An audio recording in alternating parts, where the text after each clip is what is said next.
اللہ نے قرآن عظیم میں ارشاد فرمایا، یا ایہا الذین آمنوا توبوا الی اللہ توبۃ نصوحا، اے ایمان والو ایسی توبہ کرو اللہ تبارک و تعالی سے جیسے کہ توبہ کرنے کا حق ہے۔ حضرات، آپ نے بارہا سنا ہوگا کہ جس گھر کے اندر کتا ہوتا ہے اس میں اللہ کی رحمت کے فرشتے نہیں آتے، اور یہ حدیث پاک بھی ہے کہ اللہ کے نبی صلی اللہ تعالیٰ علیہ وسلم نے ارشاد فرمایا کہ جس گھر میں کتا یا تصویر ہوتی ہے تو اس گھر میں اللہ کی رحمت کے فرشتے نہیں آتے ہیں۔ تو میں آپ کو ایک واقعہ بتاتا ہوں کہ پہلے کا دور تھا کہ جب لوگ کنویں سے پانی پیا کرتے تھے، تو ایسا ہوا کہ اتفاق سے ایک کنویں میں ایک کتا گر گیا۔ جب کتا گرا تو اب لوگوں کو اس وقت تو معلوم نہیں ہوا کہ اس میں کچھ گرا ہے کہ نہیں گرا ہے، لیکن جب کتا سڑ گیا، پھول کر پھٹ گیا، تو لوگوں کو معلوم ہوا کہ اس میں کتا گر گیا ہے۔ تو ظاہر سی بات ہے جب کوئی پریشانی آتی ہے تو لوگ علماء کی جانب رجوع کرتے ہیں۔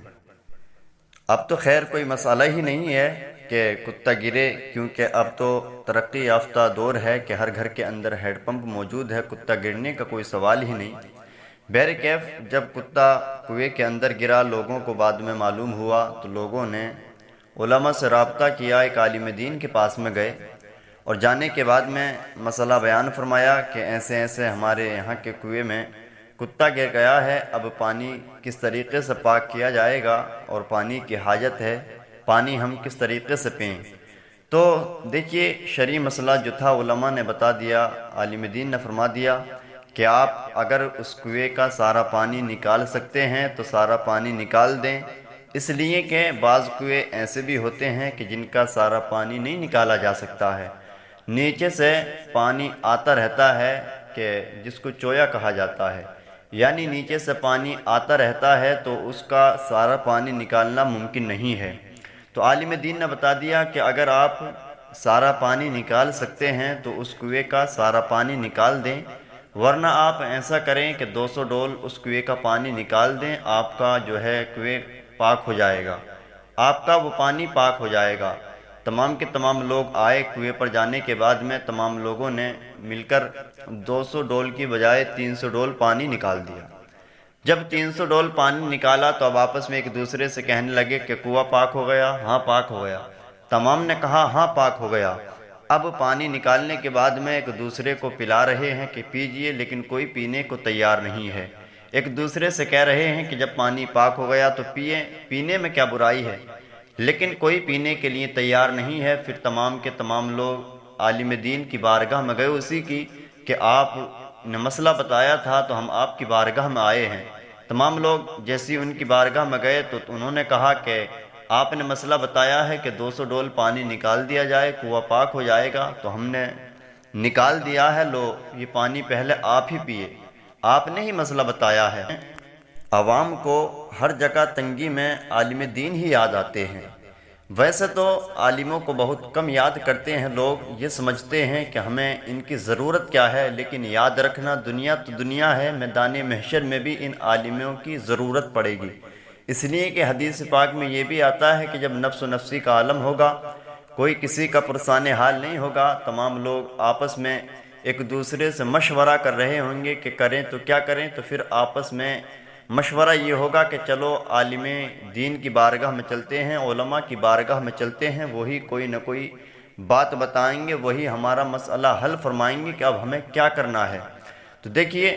جیسے عالم دین کی بارگاہ میں یہ لوگ گئے، انہوں نے جانے کے بعد میں کہا کہ آپ ہی نے مسئلہ بتایا ہے، آپ پہلے پانی پئیں۔ انہوں نے کہا کہ جب کنواں پاک ہو گیا، آپ نے 200 ڈول پانی نکال دیا تو شرعی مسئلہ ہے، لاؤ میں پی لیتا ہوں، اس میں کیا برائی ہے۔ ان لوگوں نے جیسے ہی پانی کر کے دیا گلاس میں، انہوں نے پینے کے لیے جیسے ہی گلاس منہ کے قریب کیا تو انہیں پانی میں پڑا ہوا ایک بال نظر آ گیا۔ تو انہوں نے کہا کیا پانی نکال بھی دیا 200 ڈول؟ تو کہا ہاں ہم نے نکال دیا ہے۔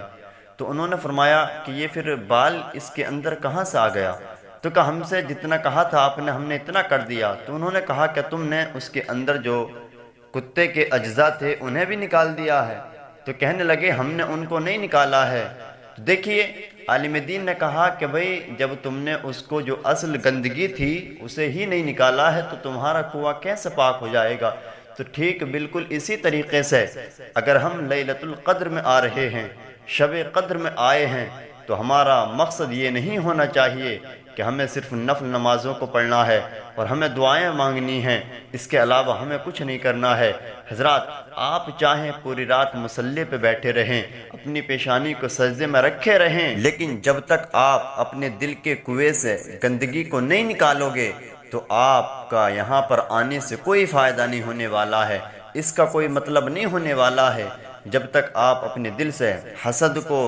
کینہ کو، چوری کو، شراب کو، جوئے کو اور آپس میں ایک دوسرے کو دھوکہ دینا، فریب دینے کو نہیں نکالو گے، جو یہ دل کی اصل گندگی ہے، تو آپ کو یہاں پر آنے کا کوئی فائدہ نہیں ہونے والا ہے۔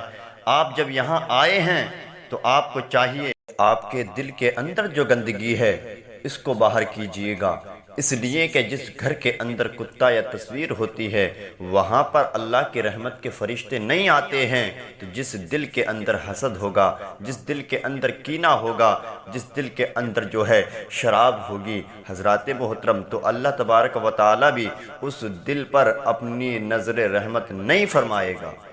آپ جب یہاں آئے ہیں تو آپ کو چاہیے کہ آپ کسی کو دھوکہ نہ دیں اور کسی کے ساتھ میں فریب نہ کریں، چوری نہ کریں، غلط کام نہ کریں، بلکہ ایسی توبہ کریں جو اللہ نے قرآن عظیم میں بیان فرمایا ہے، یا ایھا الذین آمنوا توبوا الی اللہ توبۃ نصوحا، اے ایمان والو ایسی توبہ کرو گناہ سے جیسا کہ اس